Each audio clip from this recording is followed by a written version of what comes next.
வணக்கம். ஆகாஷவாணி.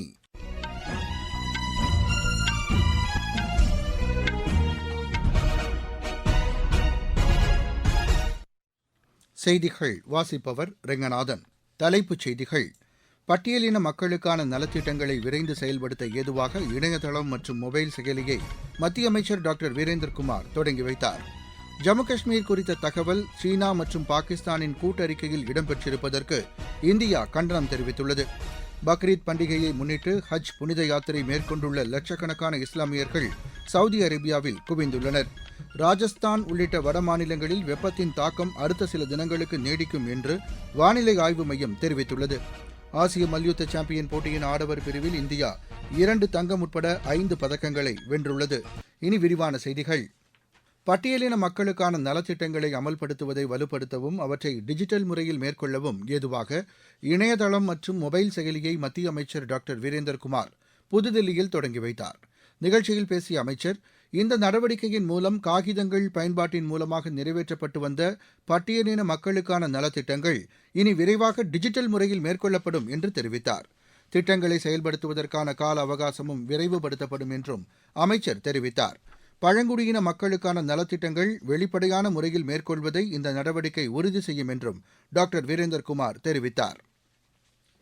ஆஸ்திரேலியாவுடனான இந்தியாவின் ஒருங்கிணைந்த நல்லுறவுகள் கடந்த சில ஆண்டுகளில் குறிப்பிடத்தக்க முன்னேற்றத்தை அடைந்திருப்பதாக வெளியுறவுத்துறை அமைச்சர் டாக்டர் ஜெய்சங்கர் தெரிவித்துள்ளார். இந்தியா வந்துள்ள ஆஸ்திரேலிய வெளியுறவு அமைச்சர் பென்னி வாங்கை சந்தித்த பின்னர் டாக்டர் ஜெய்சங்கர் வெளியிட்டுள்ள சமூக வலைதள பதிவில் இதனை தெரிவித்துள்ளார். ஆஸ்திரேலியா இந்தியா பொருளாதார ஒத்துழைப்பு மற்றும் வர்த்தக ஒப்பந்தத்தின் அடிப்படையில் இரு நாடுகளுக்கும் இடையே வர்த்தகம் மற்றும் முதலீட்டில் ஏற்பட்டுள்ள முன்னேற்றங்கள் குறித்து விவாதித்ததாக அவர் அதில் குறிப்பிட்டுள்ளார். அணுசக்தியை உற்பத்தி செய்வதற்கான யுரேனியம் வழங்குவது உள்ளிட்ட எரிசக்தி துறையில் ஒத்துழைப்பை விரிவுபடுத்துவது குறித்தும் அரிய வகை கனிமங்களை உற்பத்தி செய்வது தொடர்பாகவும் அப்போது ஆலோசனை மேற்கொண்டதாக டாக்டர் ஜெய்சங்கர் அதில் தெரிவித்துள்ளார். ஜம்மு காஷ்மீர் குறித்த தகவல் சீனா மற்றும் பாகிஸ்தானின் கூட்டறிக்கையில் இடம்பெற்றிருப்பதற்கு இந்தியா கண்டனம் தெரிவித்துள்ளது. இது தொடர்பாக புதுதில்லியில் செய்தியாளர்களிடம் பேசிய வெளியுறவுத்துறை செய்தித் தொடர்பாளர் திரு ரந்தீர் ஜெய்ஷ்வால், ஜம்மு காஷ்மீர் மற்றும் லடாக் யூனியன் பிரதேசங்கள் இந்தியாவின் ஒருங்கிணைந்த பகுதிகள் என்று கூறினார்.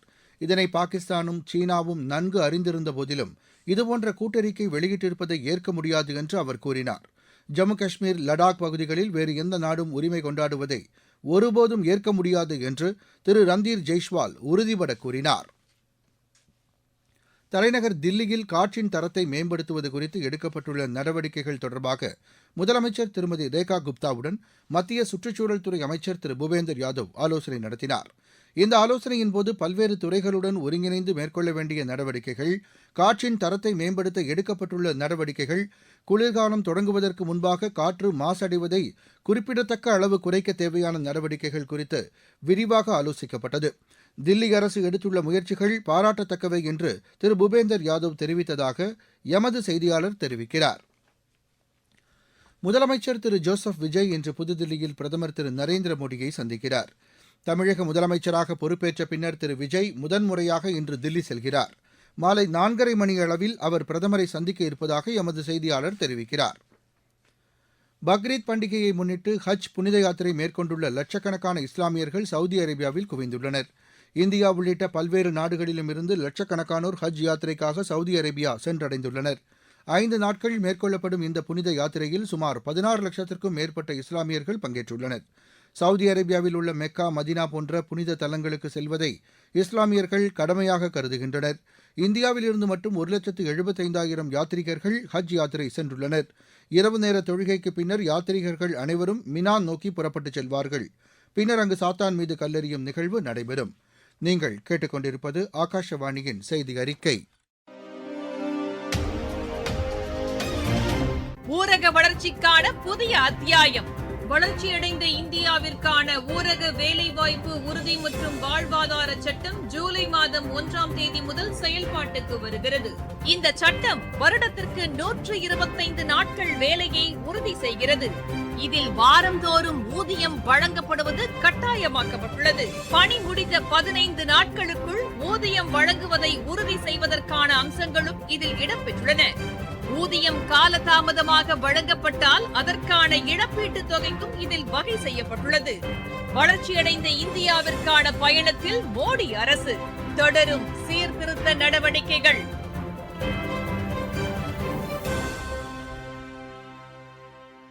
இந்தியா ஆஸ்திரேலியா இடையே பாதுகாப்பு, வர்த்தகம், தொழில்நுட்பம் உள்ளிட்ட துறைகளில் முதலீடுகளை அதிகரிக்க திட்டமிட்டுள்ளதாக பிரதமர் திரு நரேந்திர மோடி தெரிவித்துள்ளார்.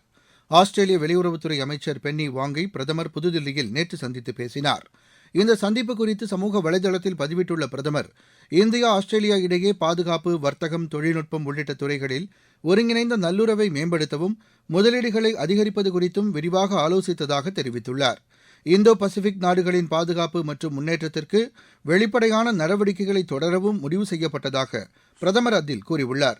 இதேபோல் ஜப்பான் வெளியுறவு அமைச்சர் தோஷிமிட்சு மொட்டேகியையும் பிரதமர் திரு நரேந்திர மோடி வரவேற்றார். இந்தியா ஜப்பான் இடையே அமைதி, ஸ்திரத்தன்மை மற்றும் முன்னேற்றத்தை மேலும் முன்னெடுத்துச் செல்வதற்கு உலக நாடுகளுடன் இணைந்து முக்கிய பங்காற்றுவதை உறுதி செய்வதாகவும் மற்றொரு பதிவில் திரு நரேந்திர மோடி குறிப்பிட்டுள்ளார். நேபாள முன்னாள் பிரதமர் ஷேர் பகதூர் தூபா, அவருடைய மனைவியும் முன்னாள் வெளியுறவு அமைச்சருமான அர்ஜூ ராணா துபாவையும் கைது செய்ய வேண்டாம் என்று அந்நாட்டு அரசை நேபாள உச்சநீதிமன்றம் உத்தரவிட்டுள்ளது. தற்போது ஷேர் பகதூர் தூபாவும் அவருடைய மனைவியும் வெளிநாட்டில் தங்கியுள்ளனர்.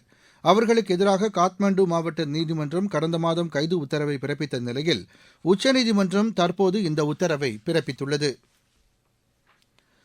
ராஜஸ்தான் உள்ளிட்ட கிழக்கு பகுதி மாநிலங்களிலும் இதர வட மாநிலங்களிலும் இம்மாத இறுதி வரை வெப்பத்தின் தாக்கம் நீடிக்கும் என்று வானிலை ஆய்வு மையம் தெரிவித்துள்ளது. வடமேற்கு மாநிலங்களில் வரும் 29ஆம் தேதி வரையிலும், கிழக்கு வளைகுடா பகுதிகளில் வரும் 31ஆம் தேதி வரையிலும் வெப்ப அலைகள் தொடரும் என்று வானிலை ஆய்வு மையம் எச்சரிக்கை விடுத்துள்ளது. அதே நேரம் கேரளாவின் ஒரு சில பகுதிகளிலும், லட்சத்தீவு, தமிழகம் மற்றும் அதனை ஒட்டியுள்ள கிழக்கு பகுதியிலும் அடுத்த 5 நாட்களுக்கு ஓரிரு இடங்களில் கனமழை பெய்ய வாய்ப்புள்ளதாக வானிலை மைய அறிக்கை தெரிவிக்கிறது. இந்நிலையில் தென்மேற்கு பருவமழை அரபிக்கடல் மற்றும் தென்கிழக்கு அரபிக்கடல் பகுதிகளில் சனிக்கிழமை தொடங்கும் என்றும், வங்கக்கடலின் கிழக்கு பகுதி மற்றும் அந்தமான் கடல் பகுதியின் பெரும்பாலான இடங்களில் பருவமழை முன்கூட்டியே தொடங்கும் என்றும் வானிலை மையம் கூறியுள்ளது.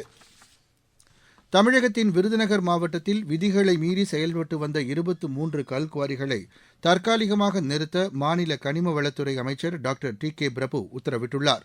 இம்மாவட்டத்தில் சட்டவிரோதமாக கனிமங்கள் வெட்டியெடுக்கப்படுவதை தவிர்க்க 76 குவாரிகளில் ஆளில்லா விமானம் மூலம் அளவீடு செய்யப்பட்டு அறிக்கை பெறப்பட்டதாக அரசு செய்திக்குறிப்பு தெரிவிக்கிறது. இதையடுத்து விருதுநகர் மாவட்ட புவியியல் மற்றும் சுரங்கத்துறை அதிகாரிகளுடன் ஆய்வு நடத்திய அமைச்சர், குத்தகை பரப்பிற்கு வெளியே குவாரி பணி மேற்கொண்ட 23 குவாரிகளை தற்காலிகமாக மூட உத்தரவிட்டதாக அதில் கூறப்பட்டுள்ளது. 23 வயதுக்குட்பட்டோருக்கான ஆசிய மல்யுத்த சாம்பியன் போட்டியின் ஆடவர் பிரிவில் இந்தியா நேற்று 2 தங்கம், 2 வெள்ளி, 1 வெண்கலப் பதக்கம் வென்றுள்ளது. வியட்நாமின் டானாங்கில் நடைபெறும் இப்போட்டியின் 65 கிலோ எடை பிரிவில் இந்தியாவின் மோஹித் குமார் கிர்கிஸ்தான் வீரரை 12-4 என்ற புள்ளிக்கணக்கில் வென்று தங்கப்பதக்கத்தை கைப்பற்றினார். 79 கிலோ எடைப்பிரிவில் சந்திரமோகன் தங்கம் வென்றார். 92 கிலோ எடைப்பிரிவு இறுதி ஆட்டத்தில் கிர்கிஸ்தான் வீரரிடம் வெற்றி வாய்ப்பை இழந்து புனித்குமார் வெள்ளிப்பதக்கத்தை கைப்பற்றினார். 125 கிலோ எடைப்பிரிவில் கஜகஸ்தான் வீரரிடம் தோல்வியடைந்த லாக்கியும் வெள்ளிப்பதக்கம் வென்றார். 86 கிலோ எடைப்பிரிவில் சச்சின் மோர் வெண்கலப் பதக்கம் வென்றார். ஐபிஎல் கிரிக்கெட் போட்டியின் முதலாவது தகுதிச் சுற்று ஆட்டத்தில் குஜராத் அணியை 92 ரன் வித்தியாசத்தில் வீழ்த்தி பெங்களூரு அணி இறுதிப் போட்டிக்கு முன்னேறியுள்ளது. தரம்சாலாவில் நேற்று நடைபெற்ற ஆட்டத்தில் முதலில் விளையாடிய பெங்களூரு அணி நிர்ணயிக்கப்பட்ட 20 ஓவரில் 5 விக்கெட் இழப்பிற்கு 254 ரன் எடுத்தது. கேப்டன் ரஜத் படிதார் 33 பந்துகளில் 93 ரன் குவித்து ஆட்டமிழக்காமல் இருந்தார். விராட் கோலி, கிருணால் பாண்டியா ஆகியோர் தலா 43 ரன் சேர்த்தனர். 255 ரன் எடுத்தால் வெற்றி என்ற இலக்குடன் பின்னர் களமிறங்கிய குஜராத் அணி அடுத்தடுத்து விக்கெட்டுகளை இழந்து 19.3 ஓவரில் 162 ரன்னுக்கு ஆட்டமிழந்தது. அந்த அணியின் ராகுல் தெவாட்டியா மட்டுமே 68 ரன் சேர்த்தார்.